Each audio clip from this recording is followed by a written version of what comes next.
만약에요, 여러분의 죄를 다른 사람이 대신 자백해 준다면 그 자백은 과연 진실이라고 할 수 있을까요? 넷플릭스 스릴러 자백의 대가는 바로 이 섬뜩한 질문에서 모든 걸 시작합니다. 이건 그냥 범죄 드라마가 아니에요. 진실이 어떻게 거래되고 또 어떻게 만들어질 수 있는지 그 소름 돋는 과정을 아주 집요하게 파고들죠. 한때 자백은 증거의 왕이라고 불렸잖아요. 하지만 이 작품은 그 왕좌를 아주 세게 흔들어 버립니다. 자백이 진실을 여는 열쇠가 아니라 오히려 진실을 그냥 통째로 삼켜버리는 괴물이 될 수도 있다는 걸 보여주거든요. 자, 지금부터 그 위험한 함정을 한번 같이 따라가 보겠습니다. 첫 번째 이야기, 진실을 삼키는 자백입니다. 모든 건 한 평범한 여성의 삶이 한순간에 무너지는 것에서 시작되는데요. 그리고 바로 그곳에서 진실은 가장 먼저 희생양이 됩니다. 이야기의 한가운데에는 안윤수라는 평범한 미술교사가 있습니다. 그런데 남편이 싸늘한 시신으로 발견된 바로 그 순간, 그녀의 평범했던 세상은 정말 산산조각이 나버리고 걷잡을 수 없는 의심의 소용돌이 속으로 빨려 들어가게 되죠. 여기서부터 진실이 어떻게 왜곡되는지가 아주 적나라하게 드러납니다. 남편의 사망 신고 후에 커피를 마셨다는 거, 경찰 질문에 담담하게 답하는 태도, 또 긴장이 풀리니까 잠시 보였던 그 미소까지, 이런 평범한 순간들이 전부 이상한 행동으로 낙인 찍히고요. 그녀를 범인으로 만드는 단서로 교묘하게 조립되기 시작하는 겁니다. 바로 이 지점에서 작품이 던지는 핵심 메시지가 드러나는 것 같아요. 진실이라는 게 어떤 단단한 사실들의 집합이 아니라 감정이나 편견이라는 필터를 거치면서 얼마든지 뒤틀릴 수 있는 아주 연약한 존재라는 거죠. 결국 사람들은 팩트가 아니라 자기가 믿고 싶은 이야기를 진실로 선택해버립니다. 진실이 무너진 바로 그 자리에서 이제 두 번째 장이 열립니다. 두 여성의 위험한 거래. 이야기는 이제 가장 깊고 어두운 심장부로 우리를 이끌고 들어갑니다. 모든 걸 잃은 윤수 앞에 모든 걸 통제하는 것 같은 여자 모은이 나타납니다. 교도소에서 마녀라고 불리면서 모두를 공포에 떨게 하는 그런 인물이죠.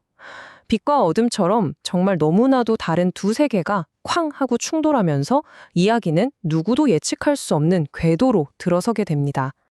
이 두 사람을 묶는 건 다름 아닌 거래입니다. 모은이 내민 손은 절망에 빠진 윤수에게는 유일한 구명줄처럼 보였을 거예요. 하지만 그 손에 들린 게 구원이 아니라 아주 날카로운 양날의 검일 수도 있다는 거. 자유로 가는 길이 될 수도 있지만 더 깊은 죄의 나락으로 떨어지는 길이 될 수도 있는 거죠. 이 작품에서 정말 독창적이라고 생각했던 개념이 바로 이 교환된 자백입니다. 이건 그냥 거짓말을 하는 게 아니에요. 진실을 감추는 수동적인 걸 넘어서 자백 자체를 무기처럼 사용해서 권력의 판도를 완전히 뒤집어 버리는 아주 고도의 전략적인 행위인 거죠. 거래로 시작된 이 관계는 서로의 상처와 욕망을 공유하면서 되게 기묘한 유대감으로 변질돼요. 서로에게 유일한 버팀목이면서 동시에 가장 위험한 위협이 되는 존재가 되는 거죠. 그러면서 누가 피해자고 누가 가해자인지 그 선명했던 경계가 짙은 안개 속으로 사라져 버립니다. 자, 세 번째 장입니다. 자백의 역전된 의미.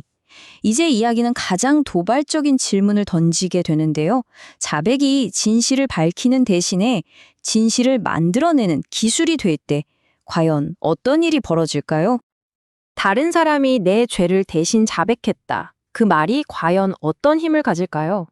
어쩌면 법의 저울 위에서는 유효한 증거로 작동할지도 모르죠. 하지만 우리 마음속에 있는 윤리적인 저울은 아주 심각하게 흔들리기 시작할 겁니다.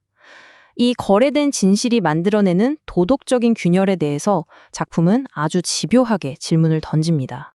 그리고 이게 바로 자백의 대가가 도달하는 어떻게 보면 정말 충격적인 결론입니다. 더 이상 자백은 진실을 드러내는 행위가 아니라는 거예요. 기존의 진실을 파괴하고 완전히 새로운 현실을 창조해내는 기술이자 권력이 되어버리는 거죠. 네 번째 장, 사회가 들이운 그림자입니다. 이 비극은 단순히 두 여성의 이야기에서 끝나지 않습니다. 그들을 벼랑 끝으로 내몬 우리 사회의 편견과 폭력에 대한 날카로운 고발이기도 하거든요. 작품은 우리 사회의 좀 잔인한 민낯을 드러내는데요. 윤수는 피해자 다음이라는 보이지 않는 감옥에 갇히게 됩니다. 사회가 정해놓은 실품의 공식에서 벗어났다는 이유 하나만으로 피해자에서 순식간에 용의자로 전락해버리는 거죠.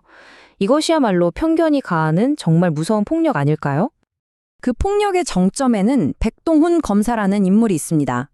이 사람은 진실을 찾는 수사관이 아니에요. 이미 자기 머릿속에 완성해놓은 진실이라는 퍼즐에 모든 증거와 정황을 억지로 꿰맞추는 기술자에 가깝죠. 제도화된 편견이 얼마나 위험할 수 있는지를 보여주는 아주 상징적인 인물이라고 할 수 있습니다. 자, 이제 마지막 5번째 장입니다. 스릴러 장르에 던지는 새로운 질문. 자백의 대가는 그냥 좋은 이야기를 넘어서 한국 스릴러의 지형 자체를 바꾸는 새로운 질문을 던집니다. 보통 스릴러 하면 누가 범죄를 저질렀을까? 이 질문에 집중하잖아요. 그런데 이 작품은 그 질문의 축을 완전히 옮겨버립니다. 이제 중요한 건 누가 사람들의 믿음을 조작하고 있는가가 되는 거죠. 범인 찾기 게임에서 진실을 설계하는 심리전으로 장르를 한 단계 진화시키는 겁니다. 이 모든 변화의 중심에는요, 스릴러 장르에서는 정말 보기 드문 여성 투톱 서사가 있습니다. 주로 남성 중심이었던 스릴러 장르에서 두 여성의 복잡한 심리와 위태로운 연대가 사건 전체를 이끌어가는 그 힘이 이전에 없던 아주 미묘하고 강렬한 감정의 결을 만들어내는 거죠. 그래서일까요? 이 작품은 속 시원한 해답 대신에 좀 씁쓸한 질문을 남기고 끝나요. 결코 안정될 수 없는 불안한 구조물처럼 진실이라는 게 결국 우리의 욕망, 편견, 두려움 같은 것들이 뒤섞여서 끊임없이 재조립되는 것이라는 걸 보여주는 거죠. 결국 자백의 대가가 우리에게 던지는 마지막 질문은 바로 이것입니다. 우리는 과연 언제, 무엇을, 그리고 왜 진실이라고 믿는 걸까요? 이 질문의 무게야말로 이 작품이 우리에게 남긴 가장 깊은 여운이 아닐까 싶습니다.